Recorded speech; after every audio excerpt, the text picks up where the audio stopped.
สานุสามเณรถูกนางยักษ์เข้าสิงพระไตรปิฎกพระสุตตันตปิฎกขุทกนิกายคาถาธรรมบทข้อ33สานุสามเณรบวชตั้งแต่เด็กอายุครบ20 ปีก็ตั้งใจจะลาสิกขาแต่ยักษ์ผู้เป็นอดีตมารดามาขัดขวางอุบาสิกาชาวสาวัตถีคนหนึ่งมีลูกเพียงคนเดียวคือเด็กชายสานุแต่นางก็ให้ลูกบวชตั้งแต่ยังเป็นเด็กเลยสามเณรสานุมีศีลถึงพร้อมด้วยวัดท่านประพฤติวัดต่ออาจารย์พระอุปัชฌาย์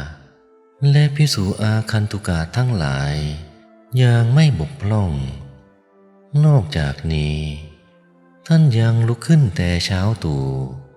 ตักน้ำใช้น้ำดื่มไปใส่ไว้ตามสถานที่ใช้น้ำแล้วปัดกวาดสถานที่ฟังธรรมจุดประทีปและประกาศเชิญชวนให้คนรู้ว่าวันนี้เป็นวันธรรมสวนาท่านทำเช่นนี้เดือนละ8 ครั้งภิกษุทั้งหลายเห็นสามเณรมีความสามารถก็อนุญาตให้กล่าวบทธรรมท่านขึ้นนั่งบนธรรมาสน์แล้วกล่าวบทธรรมเป็นดุจสายน้ำหลั่งลงมาจากอากาศทีเดียวลงจากธรรมาสน์แล้วกล่าวให้ส่วนบุญแก่มารดาและบิดาโดยที่มนุษย์ทั้งหลายไม่มีใครรู้ว่าสามเณรให้ส่วนบุญมีแต่อดีตมารดาในอัตภาพที่แล้วเท่านั้นที่รู้เพราะเกิดเป็นยักษินีและมาร่วมฟังธรรมพร้อมกับหมู่เทวดาด้วยนางยักษ์จึงอนุโมทนาว่าอนุโมทามิแม่อนุโมทนาเจ้าพ่อพวกเทวดาที่มีความละอายต่างก็เคารพในสามเณรสานุและเคารพนางยักษ์ผู้เป็นอดีตมารดาด้วยมนุษย์ทั้งหลายต่างให้เกียรติให้นางยักษ์ได้นั่งในที่ดีให้น้ำและอาหารที่ดีแก่นางทั้งในเวลาฟังธรรมและในสมาคมยักษ์เป็นต้นแม้ยักษ์ที่มีศักย์ใหญ่ก็ยังหลีกทางหรือลุกจากที่นั่งให้แก่นางต่อเมื่อสามเณรมีอายุครบ20 ปีจะได้อุปสมบทแล้วกลับมีจิตใจไม่ยินดีในการประพฤติพรหมจรรย์ต่อไปอยากลาสิกขาปล่อยให้ผมและเล็บยาวนุ่งห่มผ้าสกปรกวันหนึ่งตัดสินใจมาหาอุบาสิกาผู้เป็นมารดาที่บ้านแจ้งความประสงค์จะลาสิกขาแม้มารดาจะชี้โทษต่างๆของการเป็นฆราวาสให้ฟังสามเณรก็ไม่ฟังมารดาไม่อยากขัดใจจึงบอกให้รอแม่จัดยาคูและอาหารให้ฉันก่อนแล้วแม่จะจัดหาเสื้อผ้าดีๆมาให้ระหว่างสามเณรฉันอยู่มารดาก็นั่งสาวข้าวเพื่อจะหุงไว้อีกหม้อหนึ่งนางยักษินีนึกถึงสามเณรว่ากำลังทำอะไรหนอก็รู้ว่าสามเณรอยู่ที่บ้านรอเวลาศึกจึงคิดว่าสามเณรกำลังจะทำให้เราอับอาย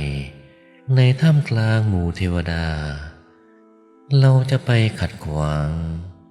แล้วมาเข้าสิงร่างสามเณรทำให้คอบิด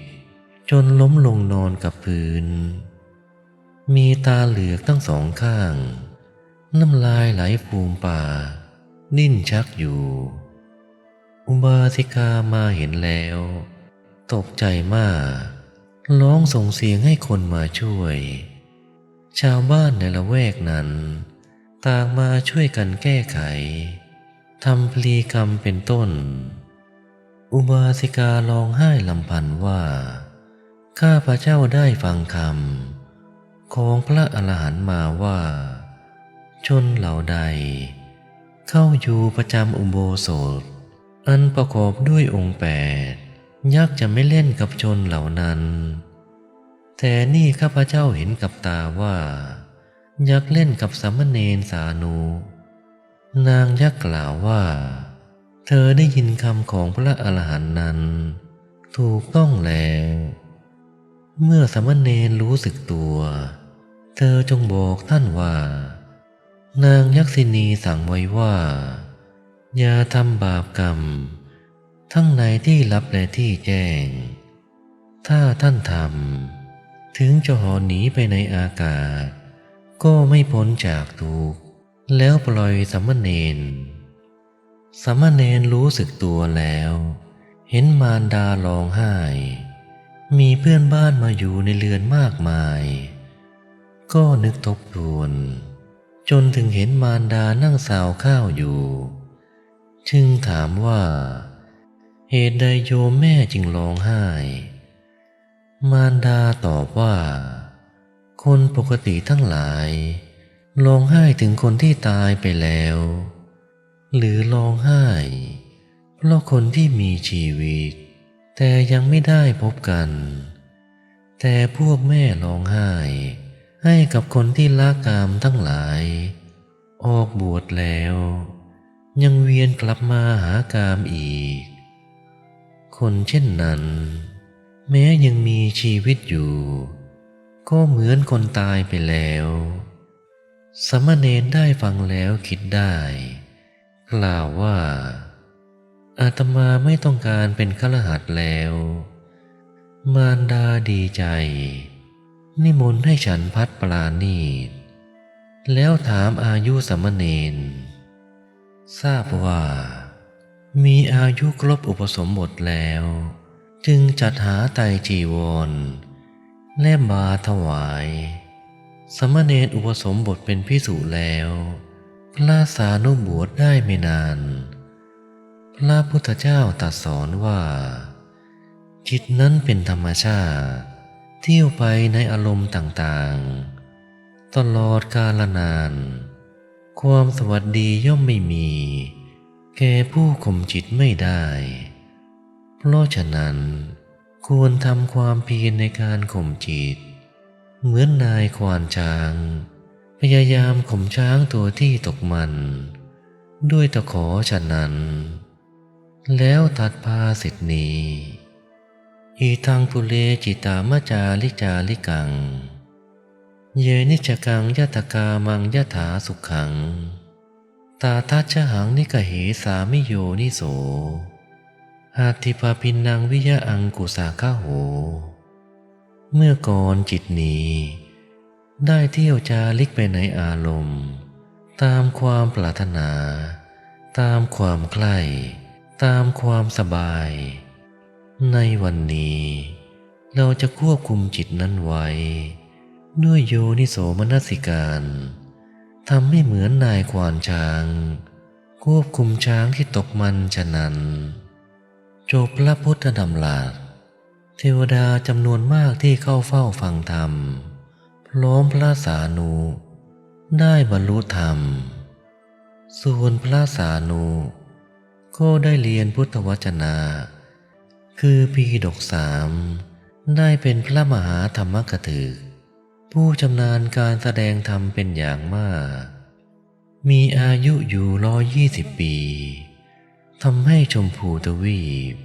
ได้รู้จักพระศาสนาเป็นพระอรหันต์แล้วปรินิพพานบรรพชิตที่ประพฤติดีงามเป็นที่ตั้งแห่งความรักความเคารพความหวงแหนของเทวดา